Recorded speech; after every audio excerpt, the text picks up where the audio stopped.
La versión oficial que dan las autoridades señala que el suboficial Gustavo Florentín, quien actualmente es el único detenido por el asesinato del joven liberal Rodrigo Quintana, decidió salir a la calle y sumarse a un pelotón policial. Un equipo de Red Guaraní hizo el recorrido que realizó en la comandancia para así observar el trayecto que siguió el suboficial. La sede de la agrupación de seguridad, donde el suboficial Gustavo Florentín debía cumplir con su arresto domiciliario, se encuentra en el segundo piso de la sede de la comandancia. La versión oficial señala que él salió solo del lugar por su propia voluntad, pero él afirma haber recibido la orden de hacerlo. En horas de la tarde, a las 16 horas, se tuvieron conocimiento que en la comandancia estaban unas turas de personas queriendo ingresar.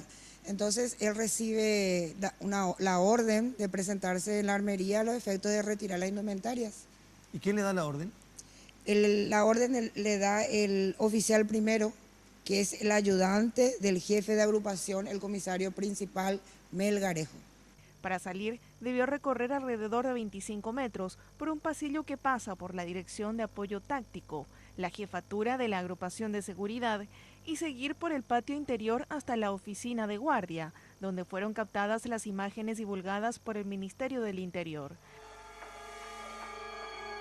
La calle se encuentra a pocos pasos, un trayecto que según las autoridades Florentín realizó por decisión propia, con equipamientos, un arma y municiones.